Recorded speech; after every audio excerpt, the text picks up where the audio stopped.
कस्तूरी तिलकं ललाटपटले वक्षस्थले कौस्तुभम् नासाग्रे वरमौक्तिकं करतले वेणुः करे कङ्कणम् सर्वाङ्गे हरिचन्दनं सुललितं कण्ठे च मुक्तावली गोपस्त्री परिवेष्टितो विजयते गोपालचूडामणिः. Namaskaram to all of you.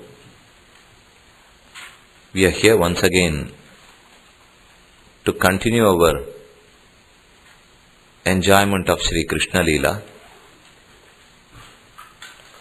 We have dealt with an important subject yesterday. That was about the secret of Krishna's birth. Many doubts were raised by Arjuna, and Krishna clarified them in 4 verses of 4th chapter. In the background of those secrets, if we further enjoy the Leelas of Krishna, then we would be able to appreciate the right sense of it. I say this because there is doubt in everyone's mind about Krishna, as he stole butter, as he lied, and he married 16,100 girls. These 3 would not be accepted in the real sense by anybody. There are no doubts in the case of Sri Rama Avatara, but all is in the case of Krishna Avatara. If one has to answer to these doubts, then we need to understand the secrets about Bhagavan's incarnation. That is why we dealt with that subject yesterday. Having said that, Bhagavan's karma does not trigger his incarnation. It is only his free will. It is his compassion that triggers his incarnation. So he chooses to incarnate. He chooses his parents, the place of birth, and the way of his life, whereas we can't do so. We can't choose our parents, we can't choose our place of birth, or the way we want to lead our life. When these are the differences between our births and the incarnation of Krishna, then it goes without saying that he doesn't fall into the framework of rules and regulations of this material world. He is the one who formed the rules, who framed them. Should he follow them or not? He doesn't follow. There are many reasons to it. When we deal with each one of Krishna Leela, we will also try and understand the inner meaning to it. A Leela apparently may look wrong, but when we probe into it, we will rightly appreciate the meaning. First, let us discuss about Krishna Avatara in Mathura Nagara. Vande Vrindavanacharam Vallavi Janavallabham Jayanti Sambhavam Dhama Vaijayanti Vibhushanam.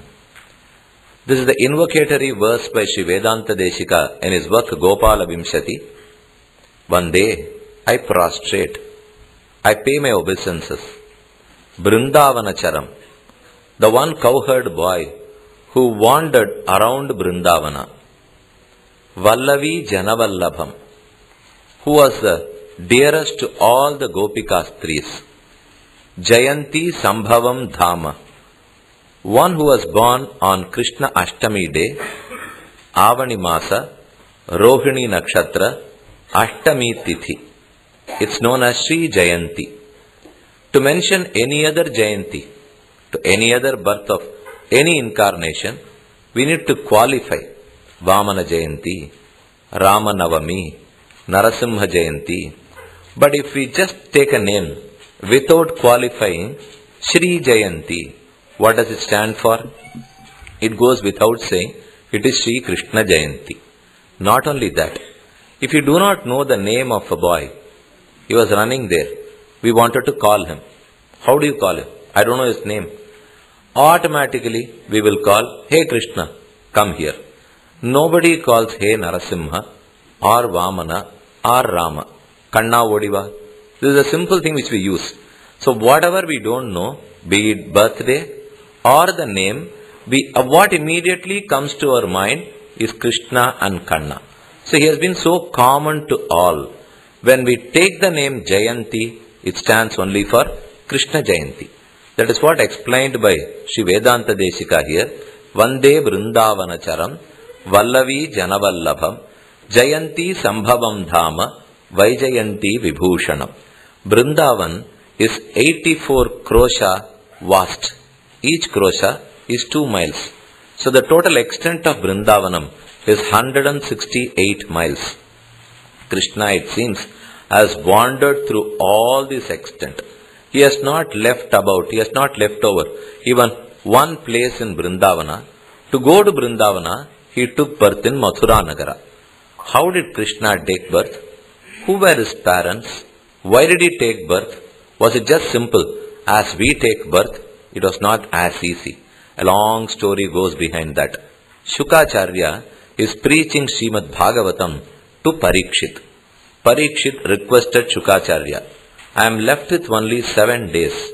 I have to die after 7 days. I would like to know whatever to be known in these 7 days. I would like to see whatever to be seen in these 7 days. I would like to listen to whatever is to be listened to in these 7 days. Brahman, if seen, we need not see anything else. Brahman, if realized, we need not realize anything else. But if Brahman is not realized, there is no use realizing anything else. If Brahman is not seen, there is no use looking at anything else. So Parikshit, having left with only 7 days, as he had a curse of a Muni Kumara, Dakshaka, a serpent would bite Parikshit and he would lose his life. This is the curse of a Muni Kumara. So having only 7 days, he was in a hurry. He was pathetic and he was panicky. He went and requested to Shukacharya, can you explain to me the secrets of this life and birth? Can you explain to me the way to reach liberation? Shukacharya started preaching. Canto 1, 2, 3, 4. There are totally 12 cantos in Srimad Bhagavatam, many adhyayas and 18,000 verses. Till the 9th canto, Shukacharya explained all other avatars. At the end of the 9th canto, he briefly explained Krishna Avatara, the background for Krishna Avatara, the dynasty to which he belongs, and then on, he stopped for a while. He wanted to be too brief on Krishna Avatara, whereas Arjuna was not satisfied. Parikshit was not satisfied. He requested Shukacharya, all that I am today is because of my grandfathers and because of Krishna. Parikshit's grandfather was Arjuna. Arjuna could not have won this battle but for the help of Krishna. And Parikshit is the grandson of Arjuna. So, Parikshit wanted to know more about Krishna and not in brief. Secondly, Parikshit himself would have died when he was in the womb of Uttara. Ashwathama, the son of Dronacharya, he shot an arrow. It was known as Apandavastra. He wanted to kill all the Pandava Kumaras. Thus, it started affecting Parikshit too when he was in the Garbha of Uttara. Uttara Devi surrendered to Krishna. She pleaded, why don't you protect my fetus? I would like to have my son. I want to have these Pandavas. Their dynasty has to survive. Krishna entered the womb of Uttara and protected the child. Thus came out Parikshit. Parikshit but for Krishna would have died. Arjuna but for Krishna could not have won over this war. So it was Krishna who helped them. So Parikshit wanted to listen to in detail about the story of Krishna. So he requests, can you explain to me in detail? We will dwell for a few minutes on the background of Krishna's birth, his lineage, the Amsha, the Vamsha which he belongs to.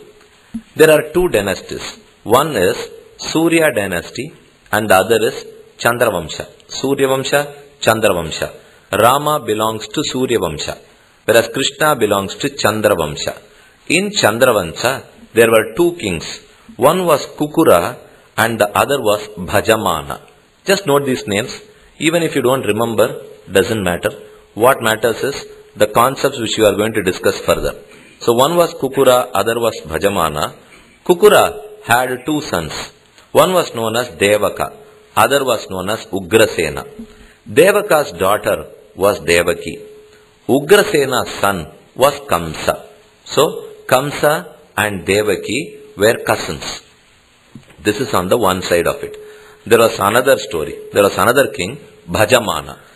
Bhajamana had many sons and 5 daughters. He had 10 sons and 5 daughters.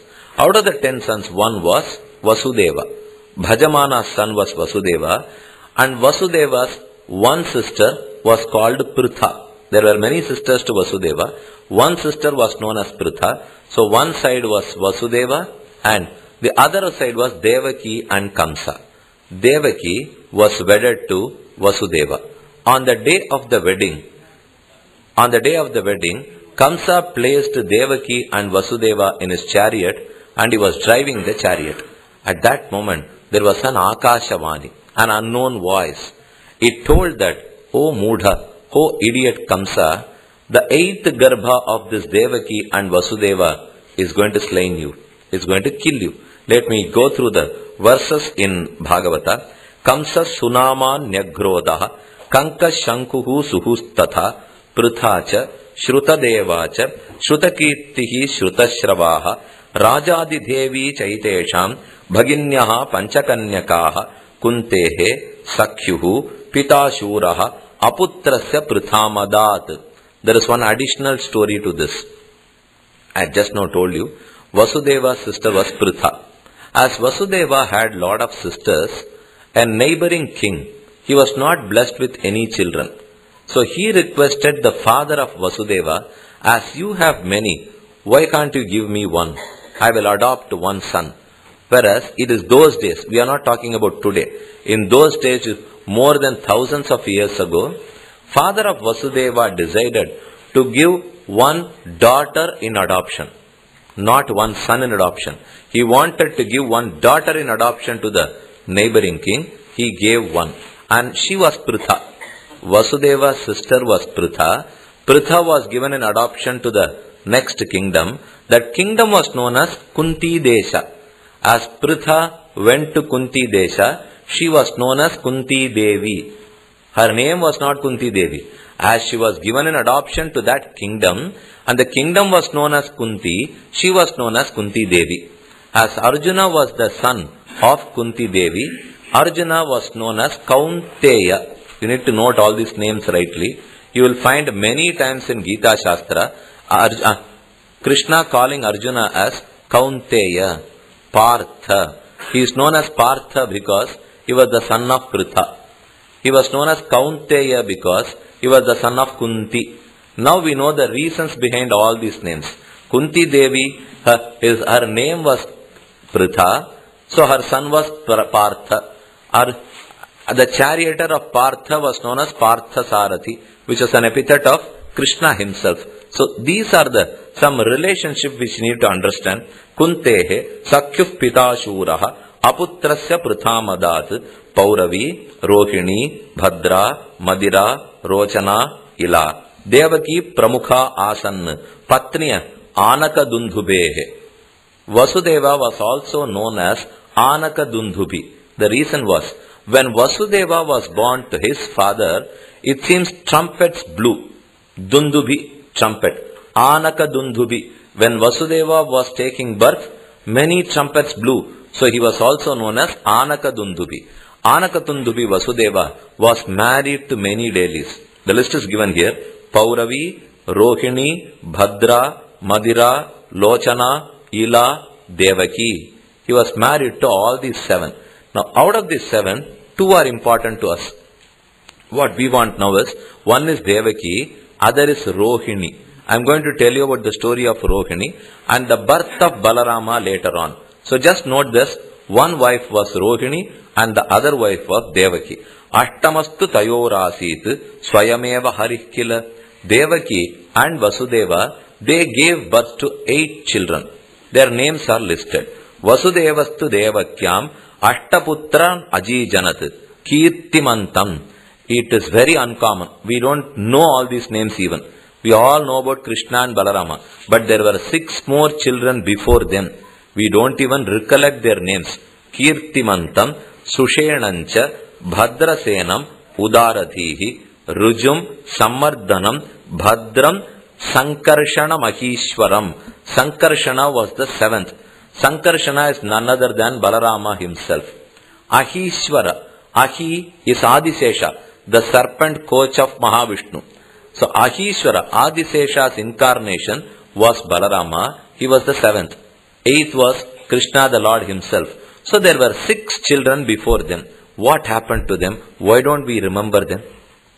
If someone has to be glorious, if some needs to be successful in his life, there would have been many behind the scene who have sacrificed for the same. So these 6 have sacrificed. For Krishna to be successful and known worldwide, all these 6 children, they laid down their lives. They didn't live. Kamsa killed all the 6 of them. Why did he kill and how did he kill is explained in the next chapter. We'll proceed further.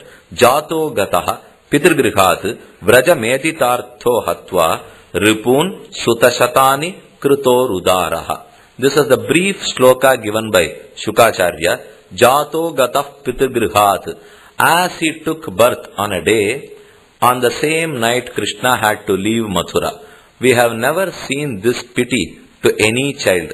No child would be moved out of the Prasava Griha on the same night. Whereas Krishna was moved out. He had to go out. If you get a child, would you go and would you not pass on the message to all? Would they not greet you? Will you not distribute sweets? Nothing was possible by Devaki. If she resorted to any of this, if she tried to do that, the first message would reach the ears of Kamsa.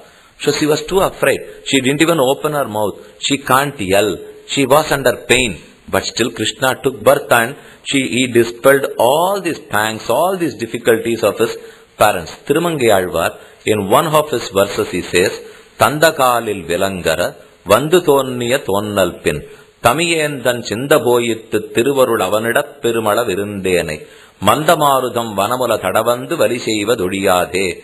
This was one of the verses of Tirukkannapuram.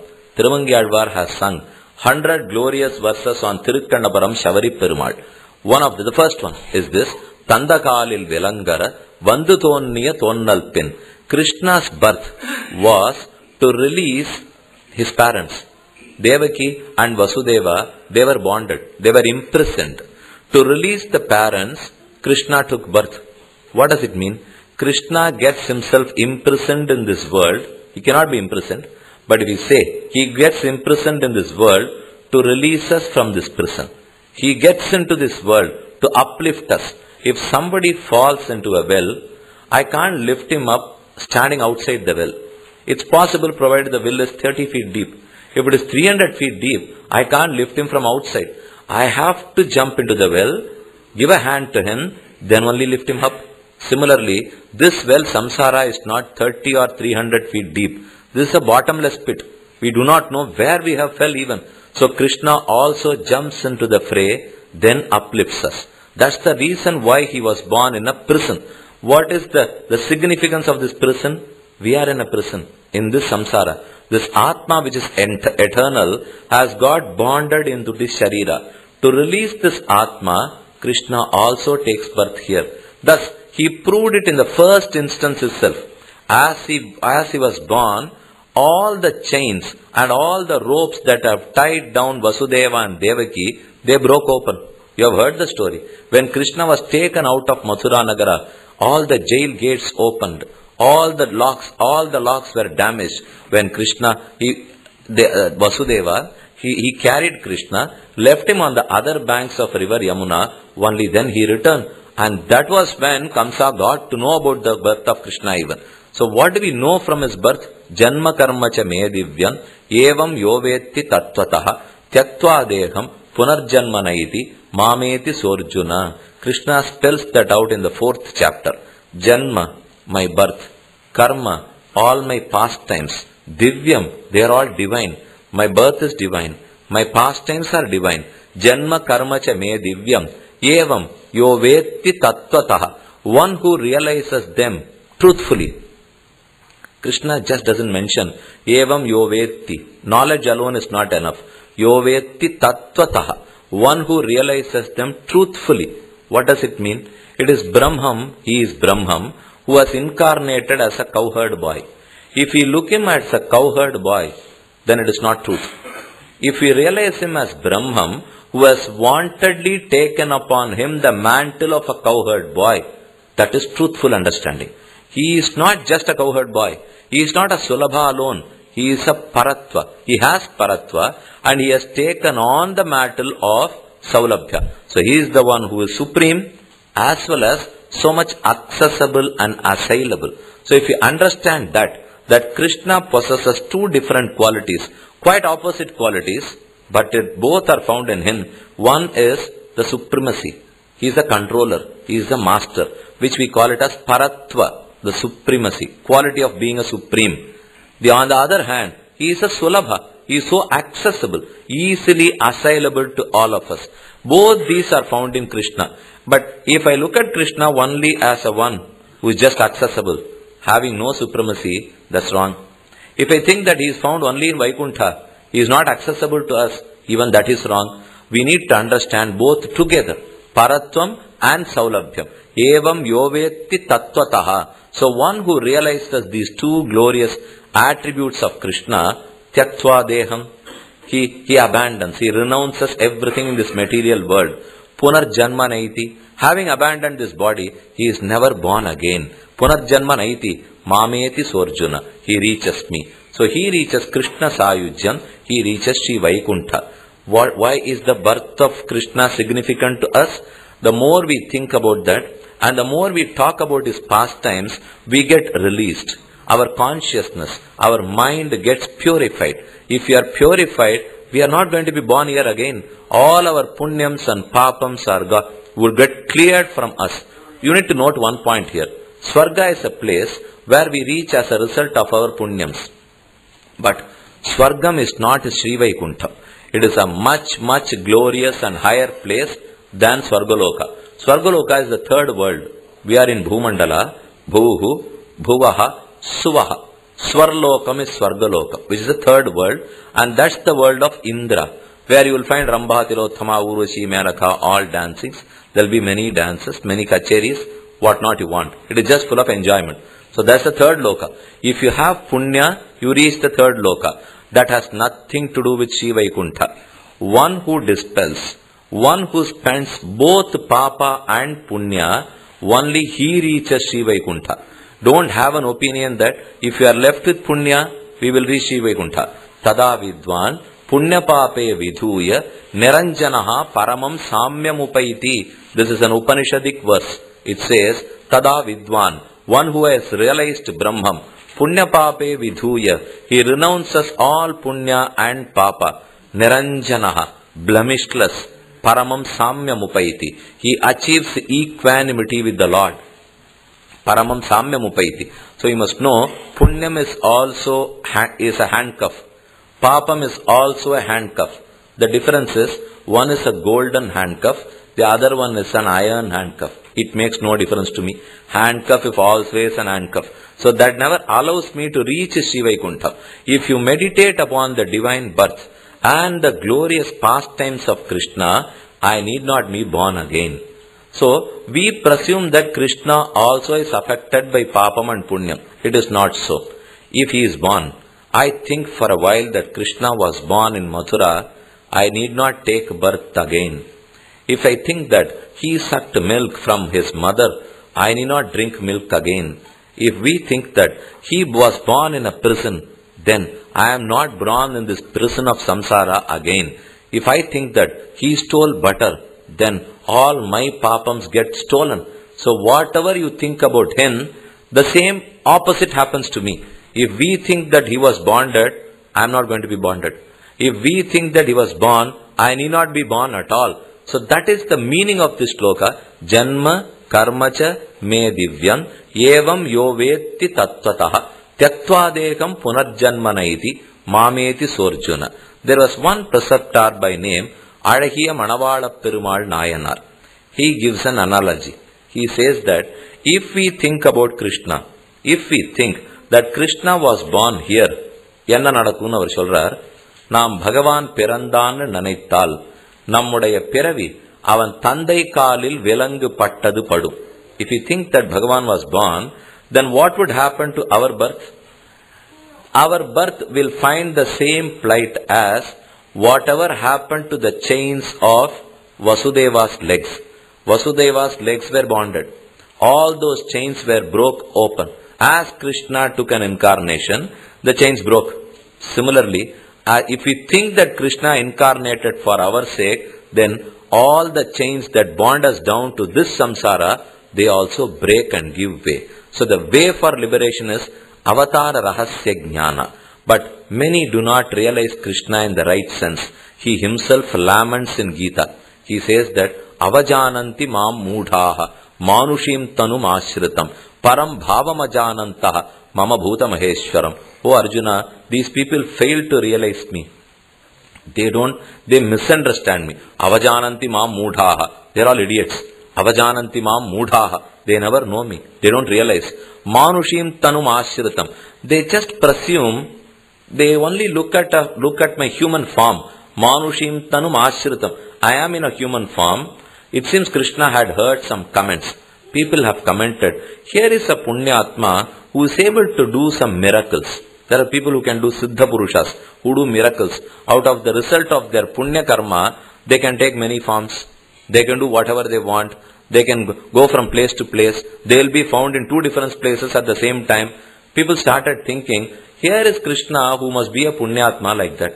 Maybe not the same, maybe much better than them even. So he is just a Punyatma. They never accept that this is Brahman, no more a Punyatma.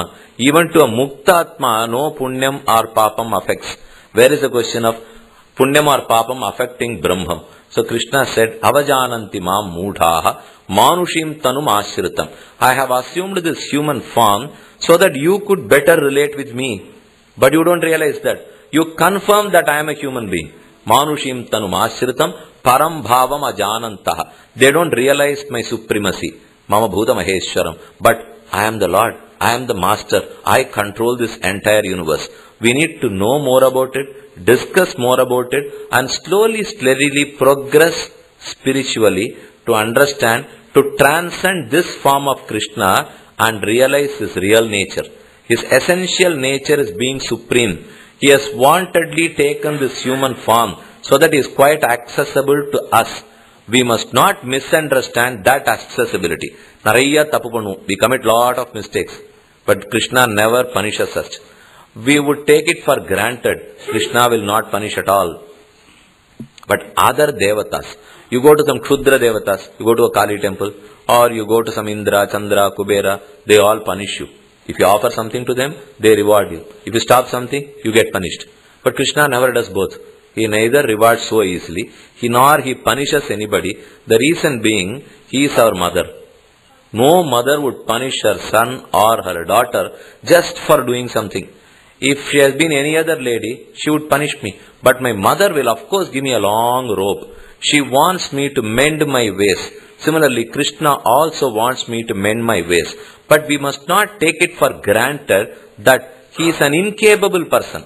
It is not his incapacity that he allows us to dwell like this. He is capable of doing. But since he is my loving, beloved mother, he gives me a long rope. So there is an end to the rope. He can pull the rope any day he wants. We must realize that and go subservient to Krishna. If you ask me, who are all the Atmas around this hall? There are many people here. How do I address to you?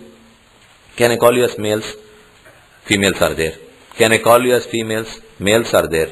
Veshti kattindirukrava? Many are wearing pants. Nethi kattindirukrava? Many do not have anything in their forehead. So if I call anything, it's going to exclude many other. How do I include everybody here? Can I say that people who live in Fremont, maybe someone has travelled for 2 hours and reached here? We don't know. So there must be some common platform. One umbrella wherein you all can be gathered together. And that umbrella would be Jiva Sheshatvam. All these Jivatmas are Sheshabhutas of Bhagavan. Sheshatvam is subservience.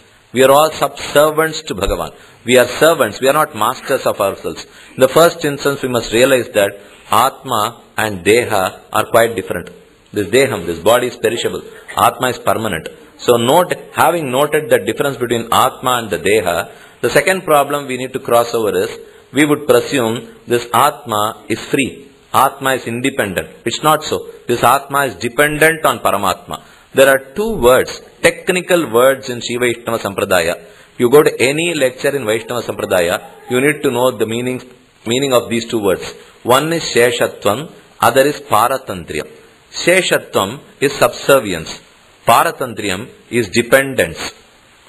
After knowing this, let's go one step further. It is Ananyarka Sheshatvam and Paratantriyam.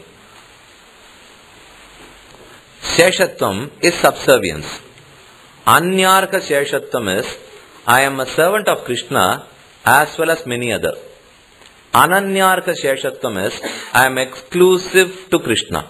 I am an exclusive servant of Krishna. So this is exclusive subservience. So Ananyarka Sheshatvam and Paratantriyam are two qualities of this Jivatma. So we need to realize about the essential nature of Jivatma. Atma is Anuswarupa. Atma is Jnanamaya. Atma is Anandamaya. Atma is a Sheshabhuta. Atma is a Paratantra. I think I have not confused you too much, but I'll explain to you. Atma has all these 5 essential characters. It is Jnanamaya. It is full of Jnana. It's made of Jnana. Are we so? Are we Jnanamaya? We are, but unfortunately, we are covered. We are hidden by this samsara. A precious gem, if caught in a web, or if it is dropped in mud, it will not be effulgent. We can't see the luster of a precious gem. Similarly, this Atma is a precious gem. It is Jnanamaya, Anandamaya. Unfortunately, by our karma, we are covered by this samsara. This cover has to be removed. Once this cover is removed, then you will realize the real glory of this Jivatma. Then what is our job? To go through the Upanishadic scriptures, the Vedas, the ancient scriptures, and get to know the way of how to uncover this precious gem, uncover this Jivatma. So Atma is first Jnanamaya. Its essential nature is Anandamayatvam. It is Sheshabhuta. It is an exclusive subservient of Paramatma. It is totally dependent on him. It's not independent. There may be a debate here. Is this Atma independent or dependent? If we call this Atma as independent, then we must not agree on the absolute controllership and mastership of Paramatma. If I am independent, then he is not going to control me any further. If he is not the controller, then why does all these Shastras call him Ishvara, Ishvara? They call him as Ishvara because he is the controller, he is the master. If he should be accepted as Ishvara, then I must be dependent on him. If I say accept that I am dependent on him, then I should not be held responsible for my papam and punyam. As I am dependent on him, he is my driver. If a driver goes and dashes the car, a rider cannot be held responsible. So he is the driver, why should I be responsible? Am I dependent or am I independent? There is dependency as well as independency. There is a circle here. For example, take a company. There is a CEO and there are many other managers. There are general managers. One takes care of purchase, one of sales, one for production, one for finance, one for many, whatever department. All these people, they have a limited independence. They can show their performance, prove themselves, act smart and get money to the company. This is possible. At the same time, they are all dependent on the CEO. The CEO controls all the group heads, whereas the CEO is not responsible for every action of the group head. He decides. If he loses money, yes, the company loses money. So, you need to understand the same here too.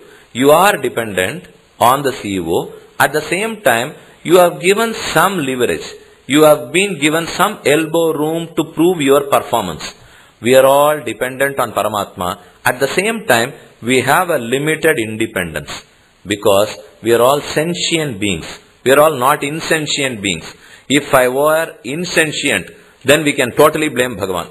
As we are sentient, we have reasoning power. We need to take a decision and go ahead. And Bhagavan in fact gives us that way. yes, this is your game, why don't you play it rightly and reach me? At that point in time, he never interferes. He allows us to take a decision. Once we decide, then only he comes into the play. Then he helps us, whether you go in the right path or the wrong path. He will continue to help you. So in the first instance, I need to take a decision that this is right for me. The Shastram says that this is right to do. They tell me to abstain from this. Let me abstain from that. This deciding power, this limited independence is of course allowed for the Jivatma. So we can't blame Bhagavan for all our actions. We have to blame ourselves and our previous punya and papa. So why did I dwell on all these? Where as we meditate on the birth and the pastimes of Krishna, I am not born again. All my papams and punyams get cleared from me and my mind becomes so pure. Let us further continue. Kathito vamsha vistaraha bhavata soma suryayoho rajnyancha ubhaya vamshyanam charitam paramatbhutam. Parikshit pleads to Shukacharya. You had already told me about Rama Avatara, and enough I have heard about all the other avataras. Now is the time for Krishna Avatara. This is where the 10th canto begins. 10th canto is the longest in Srimad Bhagavatam. It has the most number of verses, and it is further subdivided into 2 ardhas. 10th canto Purvardha and 10th canto Uttarardha. Purvardha is just before Rukmini Kalyana. Uttarardha begins from establishing Dwaraka and Rukmini Kalyana. Both ardhas together is called as the 10th skanda. We call skanda in Sanskrita. In English it's called as canto. Then adhyaya is known as chapter. The total is 18,000 verses. So Parikshit Raja pleads to Shukacharya. Shuka replies, of course I would like to elaborate on Sri Krishnavatara, but I had a doubt in my mind. I have been talking to you, preaching to you for long now. 9 cantos are over. You may feel hungry.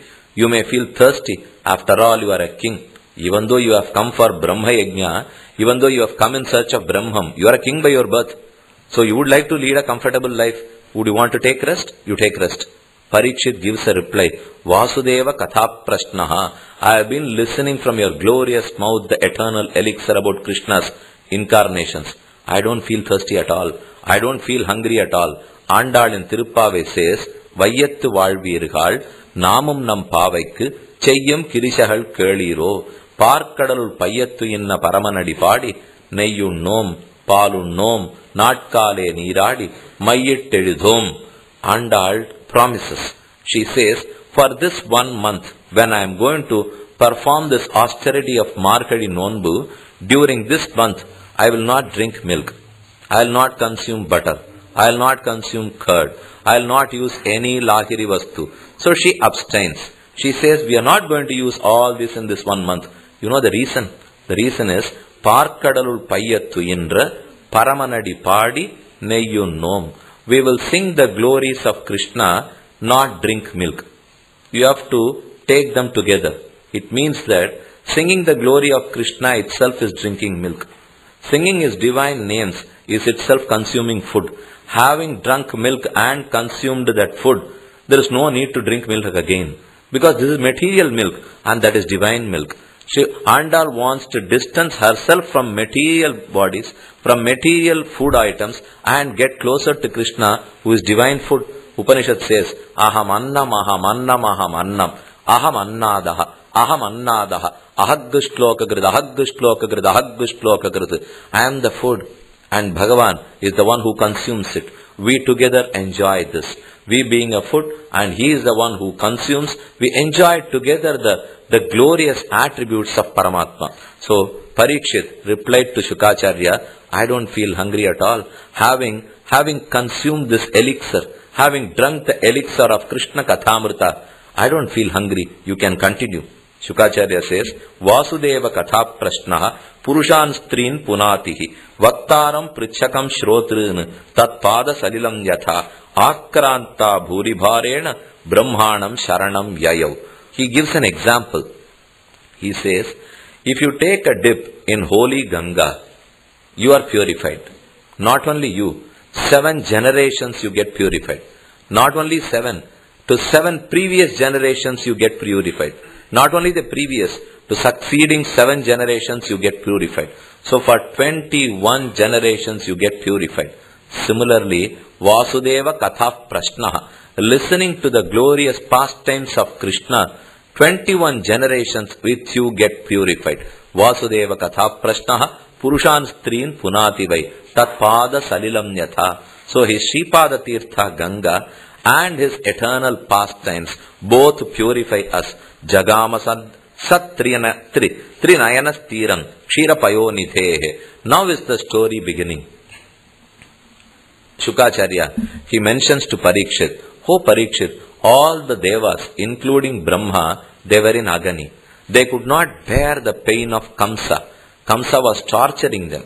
So Brahma, Indra, Kubera, all went to the ocean of milk, where Bhagavan was reclining. Jagama Satrinayanaha Tiram Kshirapayonidhehe. Kshirapayonidhi is the ocean of milk, Kshirabdha. All went and pleaded to Bhagavan. At that time again, there was an Akashavani. It said, Vasudeva Grihe Sakshat Bhagavan Purusha Paraha Vasudeva Kalanantaha Sahasravadanaha Swarat Agrato Bhavita Devo Hare Priya Chikirshaya. O Devas, do not lament, do not worry. Vasudeva Grihe Sakshat, Bhagavan would incarnate in the home of Vasudeva. Sakshat, Bhagavan Purusha Paraha, Sriman Narayana, Sri Mahavishnu Bhagavan, he would incarnate. He would take birth in Vasudeva Griha. Janishyate tat priyartham sambhavantu surastriyaha. All the devas would be born as the cowherd boys. And all the devas trees would be Gokula trees. All devas are the Gokulas, Gopalas, and all the Gopikas would be the devas trees. Then Vasudeva Kalanantaha Sahasravadanaha Swarat, the serpent, the divine serpent, the bed of Sriman Narayana, Adisesha, he is 1,000-hooded. Vasudeva Kala Anantaha Sahasravadanaha, he is 1,000-hooded, he is 1,000-mouthed, and he would be born before Krishna as Sankarshana, as Balarama.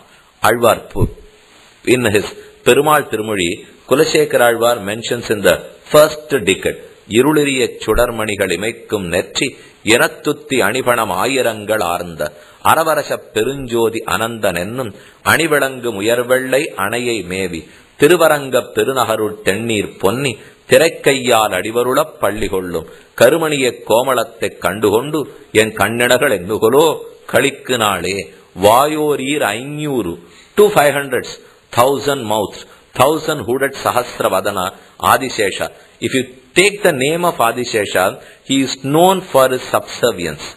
He is known for all his actions as a Bhagavata Kainkirya and Bhagavat Kainkirya. So he is known for his service to the Lord. Again he was born to serve Krishna. In the first Yuga, Adisesha serves as Adisesha. In the second Yuga, which is Treta Yuga, he incarnates as Lakshmana and he served Rama. In the third, Dwapar Yuga, he incarnates as Balarama and served Krishna. And in the fourth, Adisesha had a fourth incarnation. First one was Adisesha, second one was Lakshmana, third was in Dwapar Yuga, which is Balarama. Anantah Prathamam Rupam, Lakshmanastu Tatah Param, Tritiyaha Balabhadrastu, Kalau Ramanujastada. The same Adisesha incarnated as Bhagavad Ramanuja. Ramanuja is none other than the divine serpent, Adisesha of Bhagavan. We also are going to talk about a Ramanuja. There are two Ramanujas here. One is Krishna himself, because he was Balaramanuja. Anuja means younger brother. Balarama's Anuja was Krishna. So he can be also called as Ramanuja. Qualify Balaramanuja. Whereas the Sriperumbudur Ramanuja, who was a great Vaishnavite saint, he was known as Ramanuja. So here is one Ramanuja, Ramanuja of Sriperumbudur, and another Ramanuja, Balaramanuja Krishna. Both were born for the same purpose, to re-establish virtues and values in this material world. So Adisesha incarnated before Krishna as Balarama. Ityadishyam Adishyam Aranana Prajapatir Vishnor Maya Bhagavati Yaya Sammohitam Jagat Adishta Prabhunam Shena Karyarthe Sambhavishyati Mathura Bhagavan Yatra Nityam Sannihito Harihi. Here I would fail in my duty if I don't tell about the glory of Mathura Nagara. Mathura Nama Nagari Punya Papahari Shubha Punya, Papahari, Shubha. You just mention, you utter the word Mathura. Mathura is so sweet. Mathura itself means sweet. Mathura Nama Nagari, Punya. If you stand in that Nagaram, you stay for a day, all your papams are cleared. You are blessed with Punyam. Mathura Nama Nagari, Punya Papahari. It gives you Punyam. Papahari. This Mathura was a city which has always been related to Bhagavan somehow or the other.